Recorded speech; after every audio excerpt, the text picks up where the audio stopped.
बिस्मिल्लाहिर्रहमानिर्रहीम। अस्सलाम वालेकुम। Me here full speaks.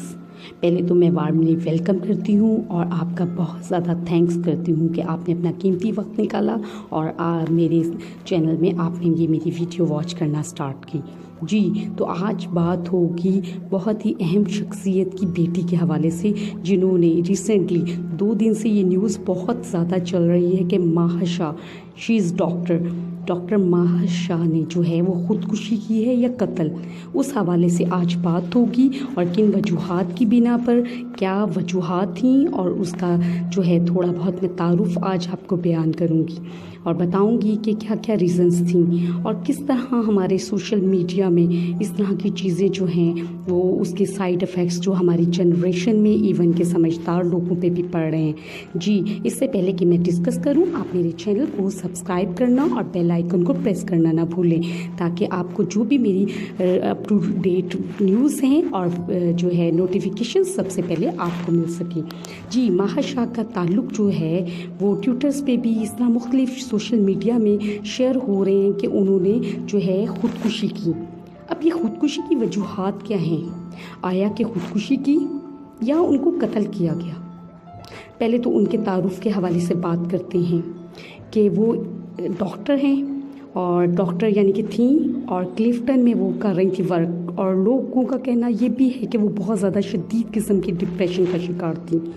वो एक फैशन जो है वो व्लॉगर की भी थी, उसे भी रन कर रही थी, और एक जो है शख्सियत मशहूर व मारूफ जो हैं यानी कि अपने हलके में जाने पहचाने जाते हैं, उनकी वो बेटी थी, यानी सैयद जो है आसिफ अली शाह साहब की। और जॉब वो कर रही थी क्लिफ्टन के एरिया में एक हॉस्पिटल है, वहाँ पर वो जॉब कर रही थी। बाय प्रोफेशन वो डॉक्टर थी, लेकिन उनका ताल्लुक़ एक गद्दी नशीन मजहबी फैमिली से था। अब आया कि जो पिस्टल है, पिस्टल के साथ उन्होंने की है, वो तो ना तो गले पे है, ना दिल पर है, ना सामने फ्रंट पर है, और ना ही साइड पर उनके है। अब वो ये पिस्टल की ये बात समझ नहीं आ रही, और ये शक व शुबहे में डाला हुआ है पुलिस को भी और आवाम को भी कि उनके पीछे से कैसे पिस्टल चल गया। और जबकि उनका अपनी फैमिली के साथ भी जो था ना वो क्लैश था, वो झगड़ा हुआ और बताया जा रहा है कि उन्होंने ख़ुदकुशी कर ली। अब क्लैश किस बात का था?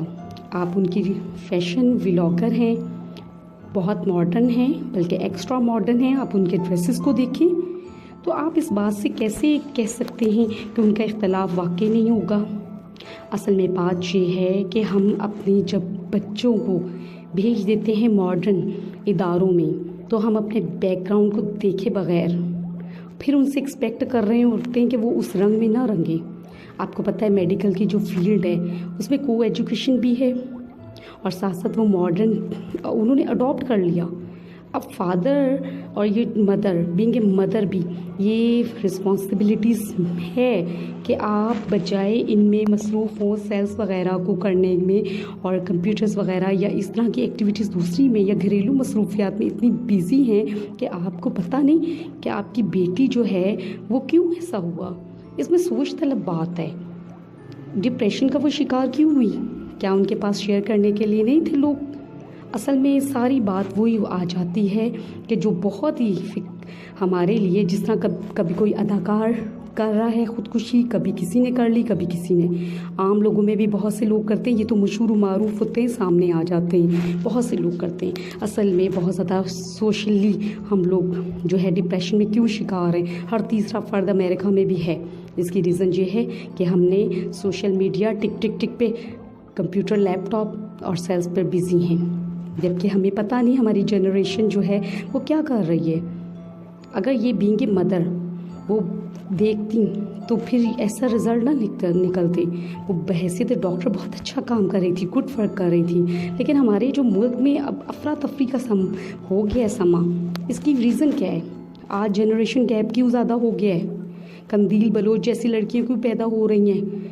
क्यों लीक्स हो रही हैं वीडियोज़ और वो इसमें फ़ख्र महसूस करती हैं कि उनकी वीडियोस या पिक्स वगैरह हो रही हैं? तो कोई इतनी ख़ास नदामत नहीं होती। एक छोटी सी 1-2 वीडियोस डालकर वो कर रही होती हैं एक्सक्यूज़ लेकिन क्या उस बदनामी का मदावा हो सकता है? बिल्कुल नहीं। यहाँ पर ज़रा पेरेंट्स को अलर्ट होना होगा, उन्हें अपना बैकग्राउंड देखते हुए उनके लिए कॉलेजेस, उनके लिए यूनिवर्सिटीज़, और अगर आप बहुत मॉडर्न हैं तो फिर आप एक्सपेक्ट भी फिर वैसे ही करें। या तो उस बच्ची को पहले से ही आप गद्दी नशीन से ये एक्सपेक्ट करते हैं ना कि वो बापर्दा होती उनकी बच्चियाँ, तो फिर पहले से उनको करवाएं, आप पहले से उनको ऐसा माहौल दें। मेडिकल में भेज रहे हैं तो क्या हुआ? कुछ नहीं, अच्छी बात है, बहुत बाइसे फ़ख्र बात है कि आपके बच्चे बच्चियाँ पढ़ें, लेकिन उनका निकाह कर दें। हम असल में इस्लाम से थोड़ा सा हट गए, बालिग बच्चे बच्चियों को हम निकाह भूल गए, और हम लोगों ने ये जो है क्या है, बहैसियत पेरेंट्स अपनी ज़िम्मेदारियों से कर लिया है, जो है नज़रअंदाज होना कर दिया है। तो इसी वजह से रिज़ल्ट्स आते हैं, पॉलिटिशियंस फिर ऐसी फ़ख्र महसूस कर रहे हैं। आप देखें मुख्तलिफ़ ऐप्स पर क्या क्या बेहयाई का तूफ़ान आ रहा है, जबकि ये घरों से स्टार्ट होगा। ये इस्लाह का काम घरों से स्टार्ट होना चाहिए, तरबियत का। फिर बाद में बात आती है मुआशरे और मुल्क पे। बहुत से आज पता नहीं कौन से हीरो हीरोइंस बन रहे, इवन बहुत से समझदार मौलाना साहिबान भी डांस कर रहे हैं, ठुमके लगा रहे हैं, फीमेल भी, बूढ़ियाँ आंटियाँ भी। अब आप खुद ही सोचिए, जब इस तरह का चेक एंड बैलेंस के बग़ैर हमारे यहाँ ऑफिसेज नहीं हैं, तो कंदील बलोच ने भी तो सोशल मीडिया पे बहुत ज़्यादा गंद फैलाया था। फिर हमारी एक दो और ख़वातीन भी बहुत ज़्यादा बदनाम हुई। तो ये किसने चेक एंड बैलेंस रखना है? ऑफिसेज़ बनाएं, हुकूमत वक्त भी सब अपना अपना हिस्सा डालें, ताकि ये जो है अफरा तफरी का जो सामान है वो तैयार ना हो, और बहुत सी जो नामवर लड़कियां हैं सोशल मीडिया पर, वो आकर अपनी गलत सी जो है मूवीज़ वगैरह उनको कोई चीट ना करे, और ये ऐसी चीज़ें ना आएँ, बहुत ज़्यादा बेहयाई ना फैले, ताकि हमारा जो इक़्तिदार है, हमारा सही मायनों में जो है वो हमारे मुल्क में अच्छे और अच्छी यूथ जो है जनरेशन वो ग्रूम अप हो सके। सोचिएगा और ज़रूर बताइएगा कि हम किस राह पे चल निकले हैं। यहाँ पर फुकदान जो है तरबियत का भी है और अटेंशन पे करने का भी है। हमें अपनी अपनी ज़िम्मेदारियाँ निभानी होंगी। ये घरों से बात स्टार्ट